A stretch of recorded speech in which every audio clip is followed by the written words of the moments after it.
Mee wannumti abaa'uun Oromoof kuuse maaltu jira gadadoo malee maqaa abaa'uutiin Oromoon ajjeefamuu malee maqaa abaa'uutiin Oromoon hiyyoomuu malee erga ummata hiyyoomsuu taate isin bayaaba ummata keessaa. Rabbi si haa tumsu arsi rabbi si haa tumsu wanni arsii dhaqxe jimmaan hin dhaqin wallaggi kiyya haa tikfamu jimmi kiyya haa tikfamu hararii gujii fi walloo wallagga haa tikfamu biiznillaahi ilkariim rabbi nu haa sattan. كأيتي نتي ربي أمانة نهاجرون نما أمانة نورج أمو أمانة ربي سهلون سجلتي نتانا جيسا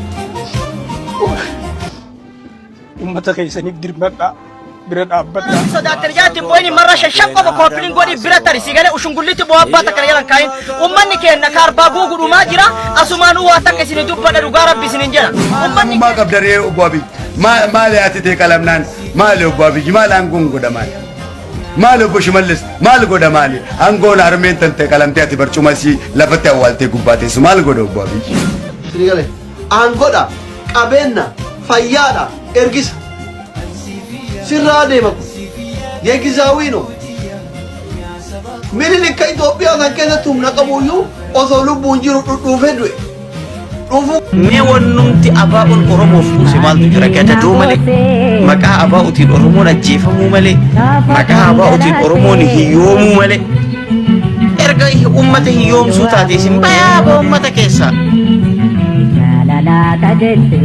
Homa loltaniifuu hin beeytanii bar mee maaliif loltaa osoo jettee mee ilaala haqee yoo isinitti akka uummanni wanti woboo jedhamu kun xalaata ummata Oromoo ummata Oromootiin laamsheessuuf qaamni Oromoo jibbu ijaarrate haqee isinitti waan maqaa adda bilisummaa Oromootiin hidhatee bosona keessa deemaa jiru kana ammatti jechuudha ka hidhachiisee gadi lakkise amantaniif amanuu baattanillee yookaan mootummaadha yookaan qaama biraa ka Oromoo miidhuu barbaadutu waan woboo jedhamu kana hidhachiisee haga funyaanii gadi lakkisee ummata goolaa jirti ummanni farritu jechuudha.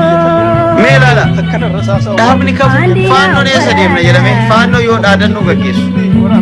Qabsoo kashlabbee qabsoo durbiyyoo osoo hin taane qabsoo heeraa fi seera qabdu. Waan mootummaa san caalu lafa kaayoodha. Ummata irraas baanee ummataa fi nuu miti. Ummanni keenya sirna kamii wajjin waa jiraatu. Waan nuti sirna san caalluun as kaayoodha. Qabsoo kashlabbee dhiifne jechuu keenya. Warri qabsoo hin irraa dhimma qabna.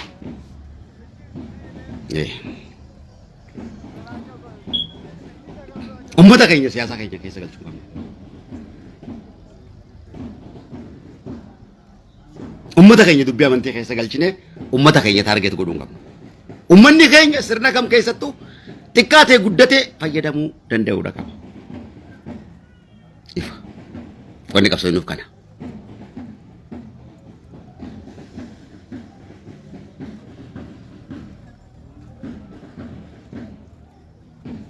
Kan amma kafalaa jirru kun wareegama. Kan amma kafalaa jirru kun ummanni keenya fottoquun kun wareegama. Qabsoo guddoo. Qabsoo guddoo taatee osoo jirtu qabsoon ammatti jirru kun qabsoo biraatii miti ta'u ummanni keenya buqqee kun qabsoo guddoodha. Injifannoo guddoo isii tanaan barbaanne. Warra deengaddaa arsitti nu qaltan nuun juuf deebii qubsituudha wanni amma taaniif. Seenaa jimjimoo immoo seenaan isii gaafanna.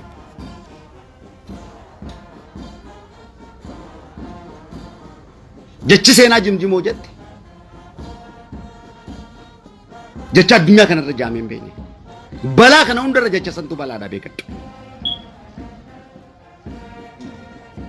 Akkanumatti lafaa kaatee hin jettu beeki.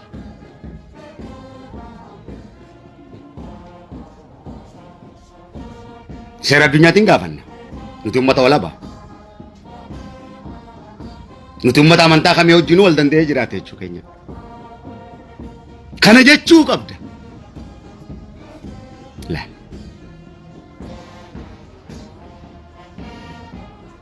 Hoggaa amantaadhaan balleessita siin jaan noo jechuu qabda. Ati biyya shooran keessitee mootummaa diidaa noo jechuu qabda. Mirga kabajeetiin mirgi kiyyanaa kabajamuu dide jechuun dubbii jajjabaadha beeki. Laal. No an kabajeetiin jira jechuu danda'u qabdu. Ana kana facaasee kana caccabsee mana gubee qabsoon ja'amu hin jiru. Qabsoon bilisummaa Oromoo ana kana gubee mana uummataa gubee biyya gubee ja'amee miidiyaa irraa geeraramu tasuma qabsoo addunyaa keessa hin jiru. Hin jiru. Qabsoo Oromoo balleessuudha malee. No.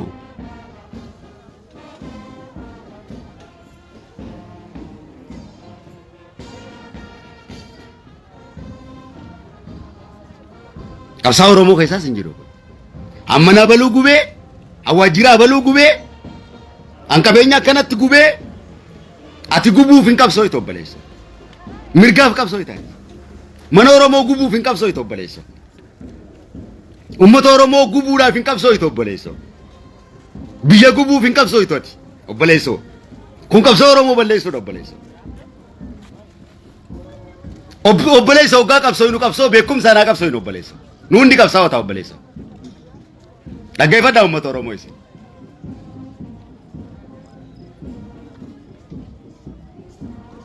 Yeroo uummata kanaaf qabsoo inu seeraan haa qabsoo inu.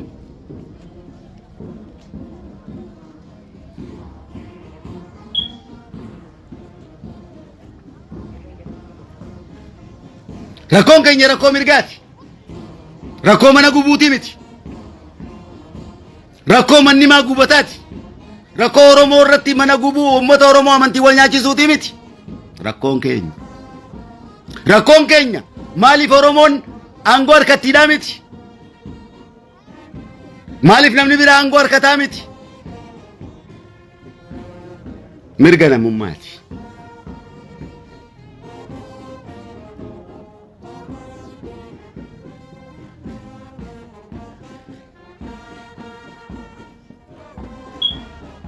Dhaggeeffadhaa. Kan hin haasawaa jiru kun beekumsa addunyaa tanaati.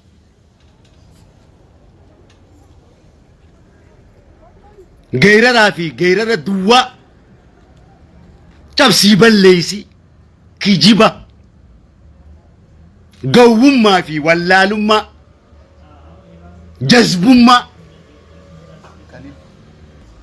dhama'uu ummata Oromoo burjaa jeessuu fi ummata wallaalaa fakkeessuudha. Qabsoon akkasii.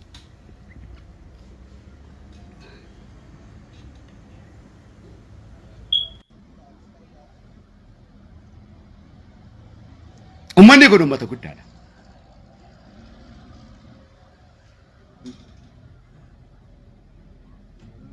Ummanni kun akkatti dubbatu ummata beeku, ummata seeraa fi heera qabu.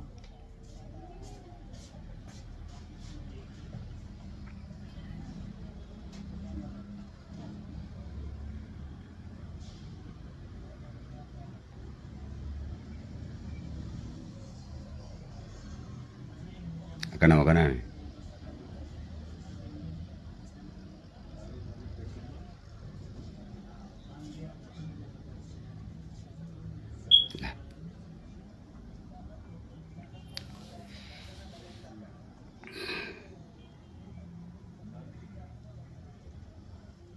Wanni hundi seeraa fi heeraan ta'uudha qabdi.